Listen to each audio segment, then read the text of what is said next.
گرامی مولانا صاحب کا نام لیا، کہاں ہے وہ؟ میں نے کہا کہ سویا ہوگا۔ تو مبارک صاحب فرماتے ہیں مولانا صاحب کو بلاؤ کہ باہر کمرے میں چھوٹا سا کمرہ تھا جہاں پر مبارک صاحب بیٹھتے تھے، وہاں اس کو بلا لو۔ میں آیا، میں نے والد گرامی کو کہا، مولانا صاحب کو میں نے کہا مبارک صاحب بلا رہے ہیں، کیا بات ہے؟ میں نے کہا مجھے نہیں پتا کیا بات ہے۔ تو واپس جب آیا تو مبارک صاحب کو باہر لے کے آیا، میں ویل چیئر پر باہر نکالا۔ مبارک صاحب فرمایا کہ بیٹے میں اب ضعیف ہو گیا ہوں، حافظہ کمزور ہو گئی ہے، میں جیسے لیٹ گیا سو گیا تو مجھے اچانک خیال آیا کہ اگر میری آنکھ کھلے، ایک مبارک صاحب کا معمول یہ تھا کہ وہ ہمیشہ باوضو رہتا تھا، اگر نیند سے اٹھتا اگرچہ وہ واش روم کے لیے جاتا، جیسے شروع کی وجہ سے بار بار اٹھنا پڑتا ہے، تو مبارک صاحب ہر مرتبہ وضو فرماتے تھے، پھر وضو کی بات تحیہ وضو بھی فرماتے تھے، 2 رکعت نفل بھی ادا کرتے تھے۔ اب مبارک صاحب نے فرمایا کہ میں جب لیٹنے لگا تو مجھے خیال یہ آیا کہ میں جا کے وضو کروں گا، اور مجھے ایک شبہ پیدا ہوئی، شک پیدا ہوا کہ نماز میں وضو کے اندر خلال جو ہے، خلال داڑھی کے خلال ہوتے ہیں، یہاں پہ علماء بیٹھے ہیں، یہ خلال کا طریقہ مجھ سے، اب میں شک مجھے ہوا کہ یہ خلال دونوں سائڈ سے داڑھی کی ایسی کی جاتی ہے یا پیچھے کی طرف کی جاتی ہے۔ مجھے اس میں ڈاؤٹ پیدا ہوئی، شک پیدا ہوا، اور میں نے پوری زندگی کبھی بھی شک چھوڑا نہیں، تو مجھے نیند نہیں آئی کیونکہ اب ظہر کے وقت آ رہی ہے، میں اب کیسے وضو کر دوں؟ شاید میرے بھائیوں یہاں پر علماء بھی بیٹھے ہوں اور اس کو اس مسئلے کے بارے میں کبھی خیال نہیں ہے۔ تو سرکار مولانا صاحب کو فرماتے ہیں بیٹے مجھے اتنا یاد ہے کہ یہ مسئلہ میں نے خلاصۃ الفتاوی میں نکالا ہے، آپ اس کو دیکھ کے ذرا تلاش کر دیں۔ تو خلاصۃ الفتاوی جو ہی کھلا، مولانا صاحب کے ہزاروں کتب پڑے ہیں، یہاں پر نئی کتب نہیں ہے، ہماری جو مکتبہ ہے اس کے اندر ہزاروں کتب ہے، اور ہزاروں کتب میں کئی سو مبارک صاحب نے حوالہ جات اپنے دست مبارک سے نکالے ہیں، اس کے اندر درج ہے۔ تو خلاصۃ الفتاوی کو جب دیکھا، اس میں 2 اقوال آئے تھے، حدیث مبارکہ، حضور صلی اللہ علیہ وآلہ وسلم مبارک اپنی کف مبارک میں پانی جب لیتے تھے، عنق کی طرف یعنی گلے گردن کی طرف، اپنے عنق کی طرف سے توڑی کی طرف پانی یوں کرتے تھے، اور پھر چونکہ یہ ہاتھ کی جو یہ سائڈ ہے استعمال ہو گئی، تو انگلیوں کی پس پشت وہ گلے کی طرف سے ایسے ہی کیا کرتے تھے، خلال کرتے تھے۔ مبارک صاحب نے فرمایا کہ مجھے اسی پر زیادہ کی یقین تھا کہ ایسا ہی ہے، لیکن چونکہ ان کے ساتھ ایک حدیث، ایک روایت بھی آئی تھی کہ حضور پاک نے جب وضو فرمائی، چہرہ مبارک دھویا، تو دونوں ہاتھوں سے اس طرف سے اور اس طرف سے حضور پاک نے خلال کیا۔ اب اس قول، اس مسئلے میں کہ وہ نیچے گردن کی طرف سے پانی ڈال کے جو خلال کرتے ہیں، اس میں 2 حدیث نقل تھے۔ مبارک صاحب فرمایا الحمدللہ اب میرا شک شبہ ختم ہوا۔ اس کے بعد جا کے مبارک صاحب گھر آرام کیا، سویا، اور ظہر نماز کے لیے وضو کی۔ ایک اور واقعہ، ایک دن وضو فرما رہے تھے، اور مبارک صاحب کا، جس نے بھی ہمارے صالحین ساتھیوں کو دیکھا ہے اس کو علم ہے کہ مبارک صاحب وضو کے وقت ایک چادر گلے میں ڈالتے تھے، اور وضو کی استعمال شدہ ایک قطرہ پانی بھی مبارک صاحب کے کپڑوں پہ نہیں لگتے تھے، اس سے اپنے آپ کو بچاتے۔ تو مبارک صاحب نے جب وضو کیا، اب میں نے وہ چادر اٹھائی، اس چادر سے کچھ پانی نیچے کارپیٹ کے اوپر، قالین کے اوپر گری گھر میں۔ بڑا جلال فرمائے مجھے، تمہیں کس نے کہا کہ اس کو اٹھا لو؟ جب آپ کو طریقے کا نہیں پتا، ہم نے فرش خراب کر لیا۔ اب یہ فقہ کا مسئلہ ہے، جو پانی مستعمل ہو، استعمال شدہ پانی طاہر ہے لیکن وہ مطہر نہیں، وہ دوسری چیز کو صاف نہیں کر سکتا، وہ خود ناپاک نہیں، مگر ہم دوسری چیز اس سے پاک نہیں ہوتی، مگر ہم اس سے کوئی چیز بے نماز بھی نہیں ہوتی۔ عباس رحمۃ اللہ علیہ فرمایا، امام ابو حنیفہ رحمۃ اللہ علیہ کا قول تم نے نہیں دیکھا؟ مبارک فرما رہے ایک شخص وضو کر رہا تھا، اس کی وضو کی جب اعضاء جوارح دھوتے تھے، میں نے اس میں دیکھے کہ اس کی گناہیں ان پانی کے ساتھ جاتی تھی. حالانکہ مباحثہ ہماری عمر جو اس کے ساتھ گزری ہے 26 یا 25 سال، ہم نے کوئی بھی ایک حرام، کوئی خلاف شریعت کام نہیں دیکھا. کہ مباحثہ کی تواضع عاجزی ہے کہ مباحثہ نے کیا امر کیا، فرمایا کہ میں ظہر نماز کے لیے جاتا ہوں اور میرے آنے تک اس کارپیٹ کو ٹوٹلی اٹھا کے اس کو واش کر لے. اس کو کہتے ہیں تقویٰ. اس کو کیا کہتے ہیں؟ تقویٰ. ایک سال مباحثہ فرمایا کہ میں نے جتنی بھی حدیث مبارکہ حضور پاک کے دیکھے ہیں، سب کے اوپر میں نے عمل کی ہے، مگر ایک عمل میں نہیں کر سکا ابھی تک، سنت کہ حضور پاک نے 100 قربانیاں کی تھی. میرا بھی تمنا ہے کہ میں 100 قربانی کروں. تو اس سال مبارک صاحب نے 100 قربانی کیا. ایک قربانی میں کچھ شبہ پیدا ہوا، اس کی جگہ پر ایک اور لے کے آیا، اس کو بھی مباحث رحمۃ اللہ علیہ نے عید الاضحیٰ کے اندر وہ 101 قربانی کر دی.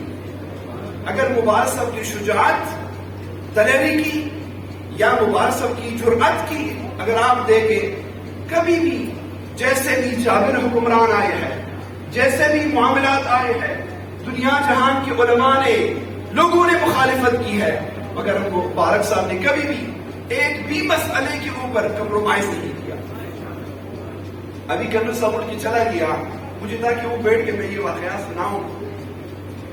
ایک مرتبہ یہاں پر کوئی کرنل جنرل پر کوئی شخص آیا تھا، مباحث صاحب نے اس کی کالر کاٹے تھے. مباحث صاحب کی کالر نہیں چھوڑتے تھے. آپ سب کو علم ہوگا، یہاں بھی باڈی گارڈ کے ہاتھ میں ہمیشہ کینچی ہوا کرتی تھی. مباحث صاحب فرمایا کہ میں نے حضور صلی اللہ علیہ وآلہ وسلم 2 بار خواب میں دیکھے ہیں. مجھے ارشاد فرمایا کہ لوگوں کو منع کیا کرو، یہ کالر اور کف نہیں ہوتی، کف کو جو بٹن لگاتے ہیں.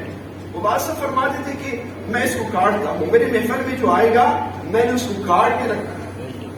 میری آنکھوں میں اور مجھ میں یہ قوت نہیں کہ میں اس کو دیکھوں، کیونکہ مجھے حضور نے امر کی ہے. کرنل صاحب، وہ جنرل صاحب آیا تھا، کوئی طاقت نہیں، مشرف کی کوئی رشتہ دار شاید تھا، اس کے ساتھ یہ واقعہ ہوا اور اس نے جا کے شکایت کی. جی کیوں نے ایک لیٹر لکھا تھا سیفی کے خلاف، یہ بڑی متشدد ہے، یہ فلاں ہے فلاں ہے. ڈاکٹر صاحب فراز صاحب ابھی اٹھ کے چلا گیا. وہ آیا عصر شام کی ٹائم، مولانا صاحب کو کہتے ہیں کہ حضور حالات بڑی خراب ہے. آرمی میں ہمارے ہزاروں کی تعداد سالکین ہے، اس میں ہر کرنل بھی ہے، جنرل بھی ہے، برگیڈیئر بھی ہے. اگر ہم اس آرمی والے کے ساتھ کچھ نرمی نہ کریں تو ہمارے لیے کوئی مسئلہ پیدا ہو سکتی ہے. اگر آپ مباحث کو عرض کریں. مولانا صاحب فرمائے کہ بھائی میں یہ عرض نہیں کر سکتا، میرا جرأت نہیں کہ میں مباحث کہوں کہ یہ کام نہ کرے. کرنل صاحب کو مباحث صاحب دیکھے، اللہ کا ولی تھا، پتہ چلا کہ کیا بات ہے. کہتے کیا بات ہے؟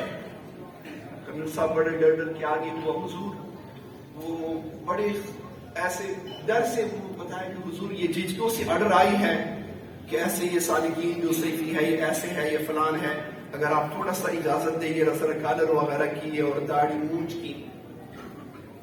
باز صاحب رحمۃ اللہ علیہ فرمایا مشرف کا دور تھا، فرمایا مشرف نے یہ لیٹر لکھا ہے، اگر اس کو تکلیف ہوگی تو وہ آئے گا، مجھے پکڑے گا، مجھے جیل ڈال دے گا، مجھے کہے گا کہ آپ اس کاموں کو چھوڑ دے. میں نہیں چھوڑوں گا، مجھے عدالت کے لیے پیش کرے گا، مجھ پر کوئی تشدد کا کوئی کیس کر دے گا، بےدخل کیا کرے گا، مجھے پھانسی چڑھا دے گا.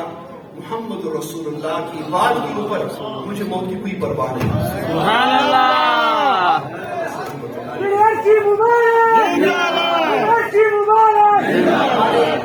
ہماری یہ سنی ایک جماعت، نام نہیں لوں گا، ایک بڑی جہادی تنظیم ہے ہماری سنی جماعت کی. اس کی امیر آیا تھا ادھر، اس کی امیر آیا تھا، اس کی وہ جنا کیپ تھی اور داڑھی اس نے کالا کیا تھا، داڑھی کو خطاب کیا تھا، امامہ نہیں تھا سر کے اوپر. وہ بھی مولانا صاحب سے ملاقات کیا کہ ہم نے سرکار مباحث صاحب سے ملاقات کرنی ہے. وہاں سے فرمائے بھائی آپ جس طریقے سے جاتے ہو یہ نہ ہو کہ کہیں مسئلہ نہ بن جائے. اسے کہا نہیں کوئی بات نہیں. ان کے ساتھ 2-3 اور بھی بندے تھے. وہ پوری تحریک کی صوبہ سندھ کی وہ علماء کی صدر تھا، علماء کا وہ تھا چیئرمین تھا، صدر تھا. وہ آیا مباحث صاحب رحمۃ اللہ علیہ کے پاس، ساتھی ایسے ملاقات کے لیے آ رہے تھے. وہ شخص جیسے آیا مباحث صاحب کو ہاتھ دیا کہتے ہیں یہ کون ہے؟ وہاں سے فرمائی حضور یہ فلان تحریک کی جو ہے وہ سنی علماء کا سندھ کا صدر ہے. مباحث رحمۃ اللہ علیہ اس کو ایسی داڑھی سے پکڑ کے، شاید یہاں پر ساتھی بھی کچھ گواہ موجود ہوں گے، اور منہ پہ ایسے ایک زوردار تپڑ لگا دی، اس کی کیپ وہ جا کے مسجد کے ادھر درمیان گر گیا. دوسری تپڑ لگائی، کہتے علماء کا صدر ہے، یہ شیطانوں کا صدر ہے. عالم ایسے کرتے ہیں. یہ مباحث کا جرأت اور غیرت کا دین کبھی بھی کمپرومائز نہیں کیا. میرے بھائیوں، ہم مباحث کے اولاد ہیں. اللہ کی عزت کی قسم، ہمیں مار پڑی ہے، ہمارے چہرے کو سیاہ کیا گیا ہے. کیوں؟ ہم جماعت کے اندر حاضر نہیں تھے، نماز بھی پڑھی ہے، مگر ہم کبھی بھی مباحث رحمۃ اللہ علیہ نے ایک دن ایسے واقعہ آیا، ہم سب کو بڑی سخت مار پڑی. مباحث نے فرمایا کہ حالانکہ ہم نے نماز پڑھی تھی کہ جماعت ترک ہوا تھا.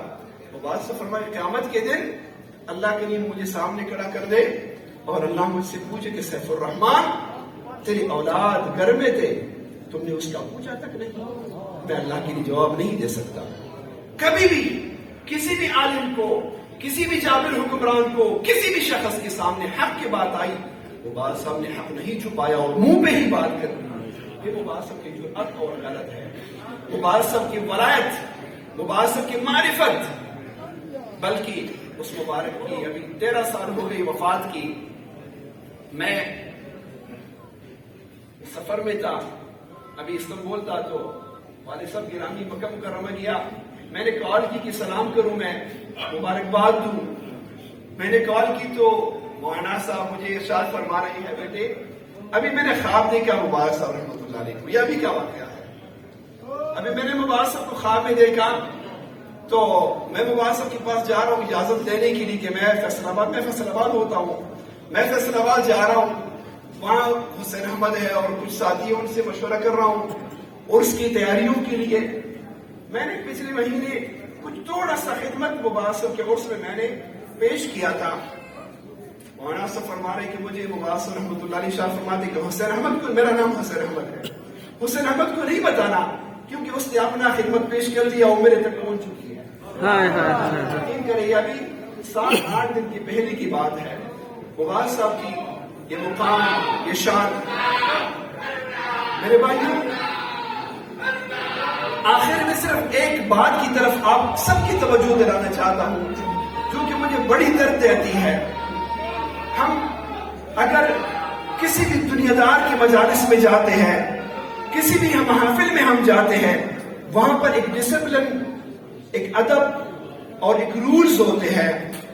الحمدللہ ہمارا یہ ایمان ہے، عقیدہ ہے کہ ہم جیسا نسبت، ہم جیسا کمالات کسی پیر اور کسی اہل طریقت کے ساتھ نہیں جو ہمیں اللہ نے عطا کی ہے. یہ سارا اس مبارک پیر رجی کی توفیق اور برکت سے ہے.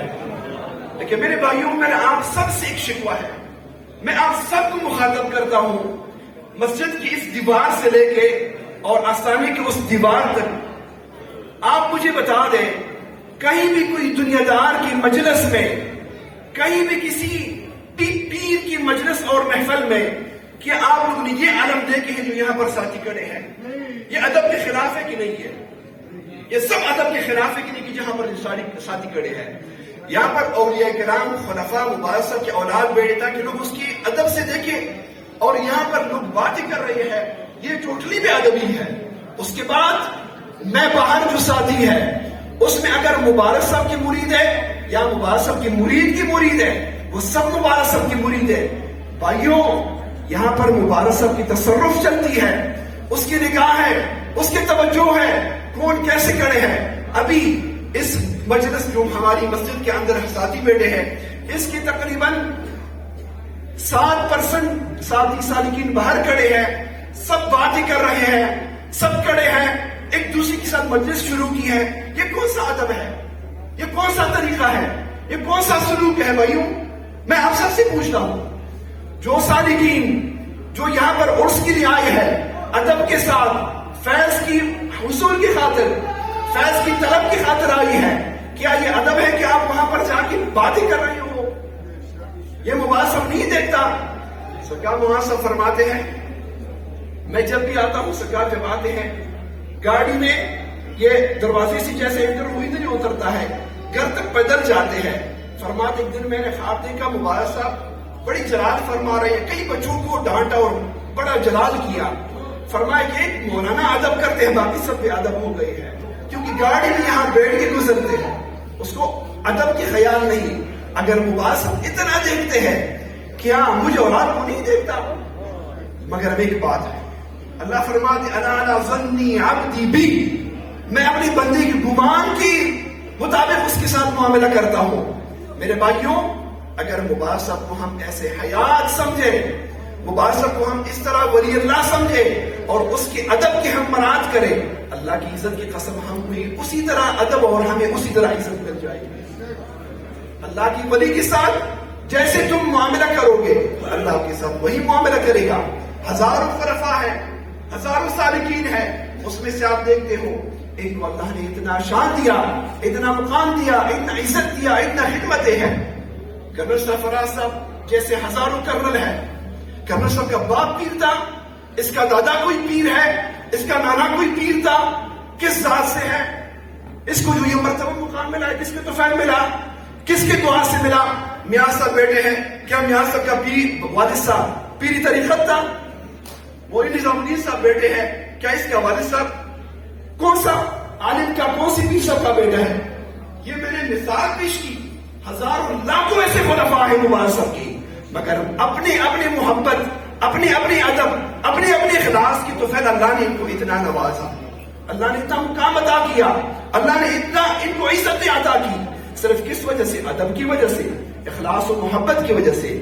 میرے بھائیوں، یہ نہ ہو کہ ہم یہاں پر آئے اخلاص و ادب کے ساتھ لیکن یہاں سے اٹھ کے بے ادب چلے جائے یا محروم چلے جائے۔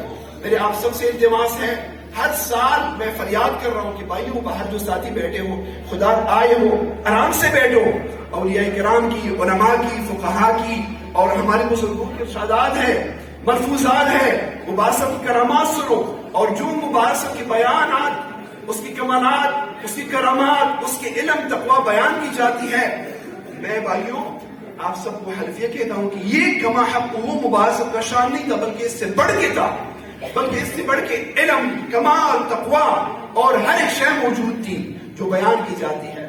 مگر اگر آپ توجہ کریں، آپ ادب کے ساتھ بیٹھے، تب جا کے آپ کو یہ نصیب ہوگی۔ اللہ سب سے اول مجھے ادب کرنے کی توفیق عطا فرمائے اور پھر آپ ساتھیوں کو اللہ رب العزت ادب کرنے کی توفیق عطا فرمائے۔